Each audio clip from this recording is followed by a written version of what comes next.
you're faced right now with the same challenge that other examinees face when they get a question and they're like, wait a minute, all of these look wrong.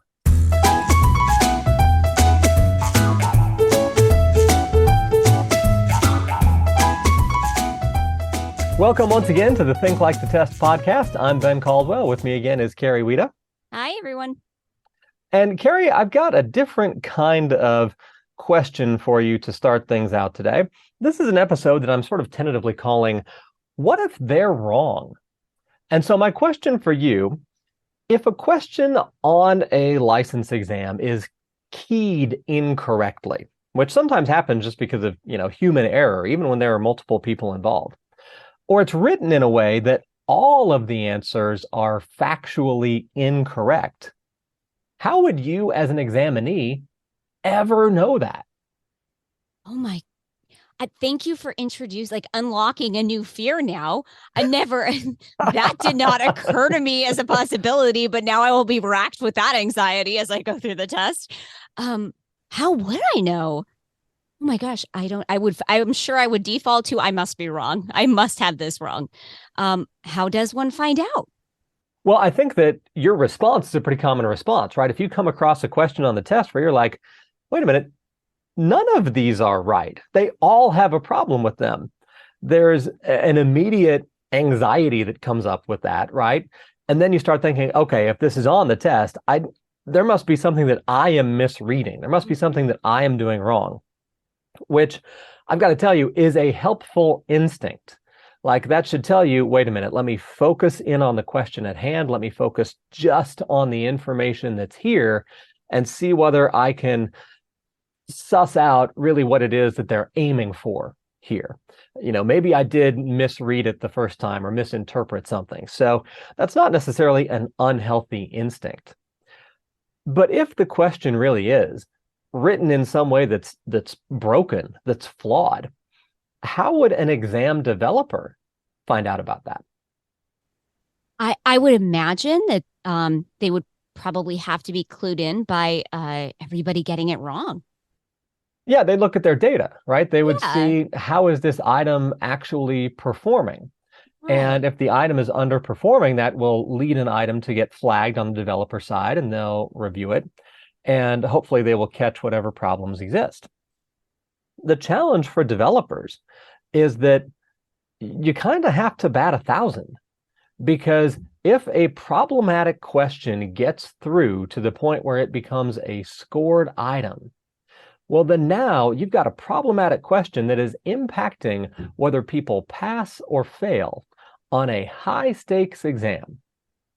And just because people are people, we all make mistakes, that has to happen sometimes. Once in a while, a problematic question is going to get through. The responsible thing for exam developers and licensing boards to do in that circumstance, once they discover the problem, and sometimes people who have taken the exam, they'll fill out a survey afterward and they'll say, hey, on question 63, I think that's wrong. So sometimes people learn about it that way, but a lot of the time it comes from looking at data. When an exam developer or licensing board figures that out, hey, we've got a question on this test that's actually really a problem because it is arguable, or something has changed in the field, or different practitioners, different scholars have different ideas about this, they should correct the error, right? I mean, that's just an ethical and a moral thing. It's also part of the AERA standards for testing that all these exams say that they abide by. And yet, I don't know that I have ever heard of a time where that's happened, where a developer through licensing boards has gone back to examinees and said, hey, we're sorry, we screwed up. There was an item here that was miskeyed, or an item that was problematic. And when we went back and took a look at it, we realized that other people should have gotten credit for a correct answer, or the item should have been thrown out entirely. And given that these are relatively long exams, it's not that that kind of an error would necessarily impact a huge number of people. It might be that it impacted, a handful of people. But I'm just not aware, and maybe it's happened without my awareness, I'm just not aware of that happening. I mean, it's not something I've ever heard of, but I feel like that would be the only right thing to do. Like you'd think you'd have to go back and like notify those people who maybe who just missed the passing cutoff because they, got this wrong question. Yeah. I mean, I agree. That would be the right thing to do. And listen, maybe it's happening and I just don't know about it. Maybe the pre-testing process works so well that this is such a rare occurrence that it only happens once every X number of years. All of that is lead in to the question I'm going to put in front of you. Here's the thing. You're faced right now with the same challenge that other examinees face when they get a question and they're like, wait a minute, all of these look wrong. So I'm curious to hear what your thought process is going to be on this one. Oh God, okay. During an initial session, a client tells the counselor that she is currently seeing another counselor. She expresses angry feelings toward the other counselor and would like to get another perspective on her problems. What action should the counselor take? And by the way, this question comes from the current BBS exam handbook for the LPCC Law and Ethics exam. Option A, contract a set number of sessions with the client before sending her back to her current counselor. Option B, inform the client that she needs to terminate her ongoing therapy before the counselor can provide treatment. Option C, see the client until she makes up her mind which counselor she wants to have for therapy. Or option D, call the current counselor to inform him about the client's desire to change counselors.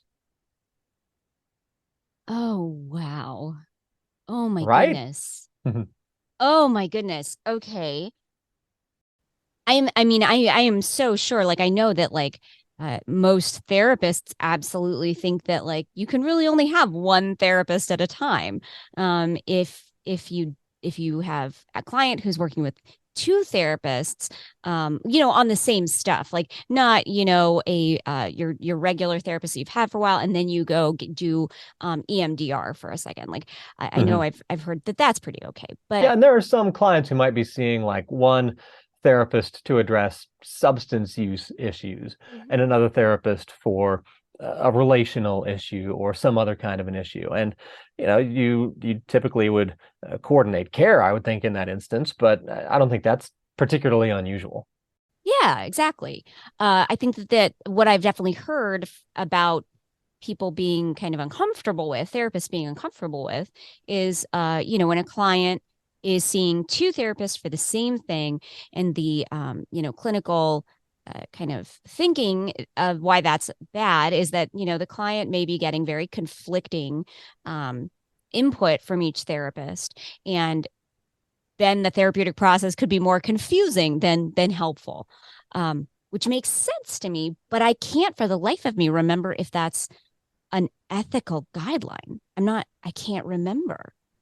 Well, your thinking so far is spot on, right? So if you have a client who is seeing two clinicians at the same time for the same thing, then even with everybody coming in with the best of intentions, the counseling or the therapy could be working at cross purposes. The client could get confused because you've got, one clinician telling me to do one thing and another clinician telling me to do something different. When the, client is seeing one clinician for individual therapy, their clinician might be telling them, you need to stand up for yourself. You need to have boundaries. You need to find happiness. And they might also be going to a couple therapist who's telling them something completely the opposite of that, saying that you need to let down your guard. You need to figure out the right balance of what's going to be in your interests versus what's in the relationship's best interest or the partner's best interest. And so you can have treatment that is directly contradicting the other treatment. And so, yeah, that's a clinical problem, right? That's sort of the conceptual reason why we try to avoid working with multiple clinicians on the same stuff at the same time. Which, I mean, makes sense. I just honestly I cannot remember reading anything that's like, this is not allowed.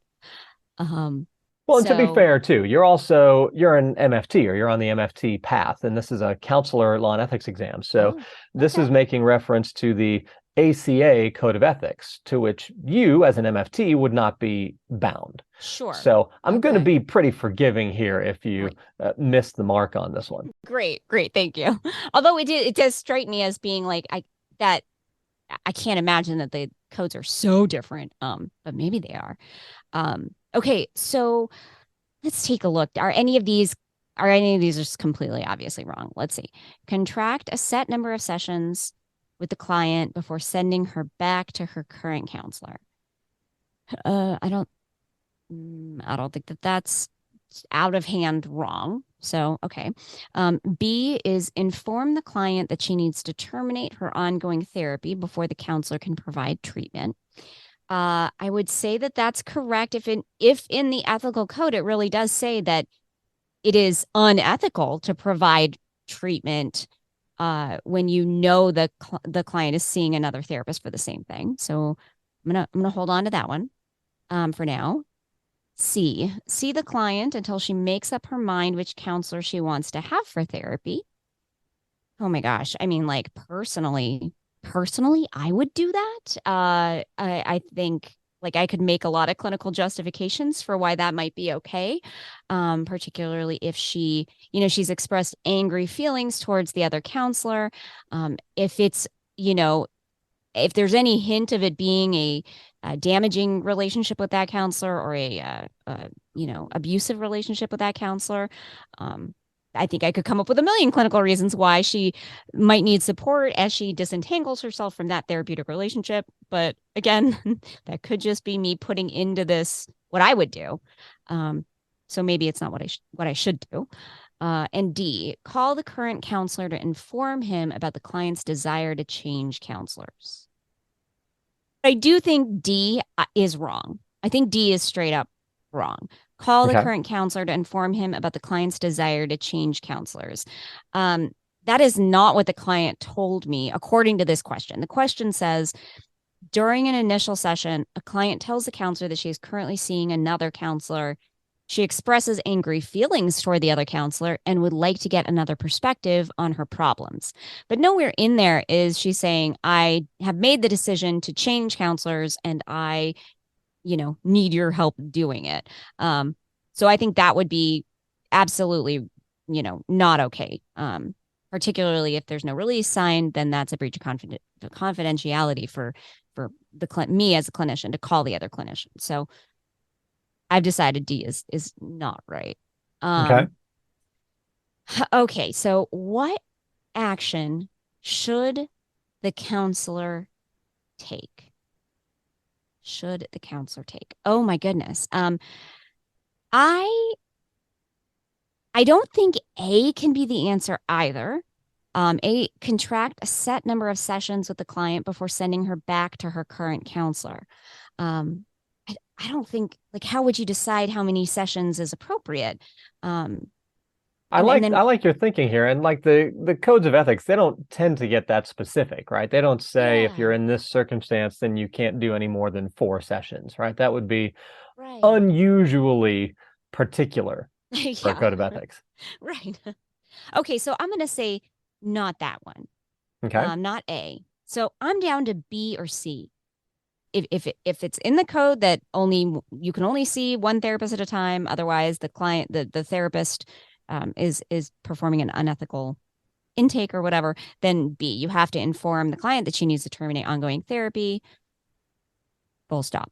But if it's not in the ethical code that that's what you're supposed to do, um, I think I don't think that I think you could inform the client that you don't feel comfortable doing therapy. Um, no, no, but now I've talked myself out of C. I had talked myself into C and now I'm talking myself out of it. Well, I'm not going to tell you which way the standard goes, but I will tell you that there is a specific standard in the ACA Code of Ethics that addresses a client who is being concurrently seen by another clinician. Okay, then I'm going to say B. I would do C. I'd see the client until she makes up her mind because clinically, I think I would want to offer that support. and I think it would be unethical not to. Uh, but I'll say B. I'm going to put myself back on camera here so that you can see the air quotes when I say that B is the correct Oh, answer. okay, great. Okay, great. Is it It's really? also it's also not the correct answer. So B is the correct answer according to the current BBS exam handbook. It says that the right answer here would be to inform the client that she needs to choose, that she can't be in concurrent treatment. Yeah. But if you look at the actual standard at issue, if you go to the ACA Code of Ethics, here's what it says. The standard refers to clients served by others, and I'm just going to quote it directly. When counselors learn that their clients are in a professional relationship with other mental health professionals, which seems to be exactly what's happening in this question, right? Mm-hmm. They request a release from the clients to inform the other professionals and strive to establish positive and collaborative professional relationships. That's the entire Yeah. standard. There is Oh. nothing, not one word in there that says when you have a client who's being seen by somebody else that you can't see them. There is not one word in there that says that a client in the situation described here would need to terminate their existing treatment before they can come to see you. This is a question that is in the current handbook that is flat wrong. Like that's not okay. I mean, I don't know. I don't know if I'm happy I got it right, but that's not okay. How okay, Yeah. wait, has somebody told the BBS this? Has somebody like shared this information? Has I don't somebody being know. Ben Caldwell shared this information? Here's the thing. By the time that this episode makes it out to publication, yes, Ben Caldwell will have told the BBS, hey, this is not right. And we're going to see what they do about that. And Great. who knows, maybe I'll even append something onto the end of this about what response I get from them. But this has been in their handbook for quite some time. And Wow. nobody's changed it yet. I don't know whether anybody's called it out or whether anybody's even noticed. I don't know how much attention people tend to pay to the sample questions that are at the very back of the exam handbook that a lot of examinees don't ever bother to download. So maybe nobody's noticed, but I do think this is a useful example of a couple of things. Number one, the people who write these items are human, and sometimes they make mistakes. Sometimes bad items get through. That's not meant as an indictment of anyone. There's no such thing as a perfect process. But the right thing to do once an item is discovered to be problematic is to repair it. And if it's gotten through as a scored item on an exam, to repair any harm that has been caused by that being a scored item. The second thing is really a test-taking strategy for you as an examinee, where, yes, there might be a question where every response is less than ideal, where you can pick apart issues with every single response, and in fact, where the question itself might be a busted question. You still have to do the best you can on that question. And it still makes sense to do what you did, to read through it carefully, to say, okay, am I missing something here? What's the question aiming for, even if they don't get at it quite as precisely as I might like them to, right? You still have to deal with the question that's in front of you. And then you can gripe about the question afterward when you're filling out the survey or whatever. And you should. If there's a question that you genuinely think is problematic, you should call that out so that the exam developers have a chance to take a look at it. But when you're in the exam itself, there's nothing you can do. You can't like put your hand up and ask for somebody to come to you the way you can in a class in grad school. You do the best you can with the question in front of you. You try your best to come up with what will be the quote unquote right answer, and then you move on to the next one. Because if you get all wrapped up in, wait a minute, what the hell? That's going to ruin your mindset for the rest of the exam. And that's the last thing that you want. I absolutely can see how I will start spiraling now. Every time I am confused about a question, I will start thinking, wait, maybe this question is wrong. But I think that's very good advice. There's no way for me to know and it almost doesn't really matter. They're not going to change the test for me in the middle of my test. That's So right. yeah, so you just got to like do the best you can and push forward. So, whoo, all right. Well, that was different. That was exciting. So what you're saying is that previously you would not have started spiraling on a question like this. Now you will start spiraling. That's not a good outcome. But I think now you're also saying you'll be able to stop yourself from spiraling. So I have created and Yeah. solved a problem for you all in one episode. Yeah, exactly. You're a master. Well done. I don't know that this works in your favor. No, I do. I genuinely believe. I think this introduces a new option into the spiral. I think there's absolutely, as we've seen in previous episodes, opportunities where I thoroughly spiral, but I'm more questioning how much I really know. Uh, Now I'm, questioning, did I interpret that correctly? Did I read that right? This is introducing a new part of the spiral, which is maybe I do know my stuff and the test is wrong. But you're right. The result, the resolution has to be the same. At some point, I have to stop spiraling and answer the question and move on to the next one. That's right. And what I'm hoping for out of this episode for everybody who's listening is what you were talking about that validation piece. If you read through a question and you're like, this is a terrible question, I think one way that people can spiral sometimes is, wait a minute, the test is what it is, so it must be something wrong with me. Oh gosh, what's wrong with me? What am I doing wrong? Have I missed stuff on other questions too? And that can really ruin your day. Yes. What I'm saying is, if you read a question and you're like, this is a messed up question, and maybe even I think I know what they're going for, but they didn't get at it very well, you actually have pretty good instincts and you can trust your judgment. Obviously, read carefully, make sure that you didn't miss something in the question. Right. But if you come across a question, you're like, this is a stupid question, don't spiral and think, oh gosh, what's wrong with me that I'm thinking that? It might actually be a stupid question. Yeah, So might you be do a the best you stupid can with it and go to the question. next one, because that's the Great. best you can do. Yeah, that makes me feel better. It does. If you would like more tools to help you get through busted questions on your actual exam, check out our programs at bencaldwelllabs.com. Until next time, on behalf of Carrie Wita, I'm Ben Caldwell. We'll see you later.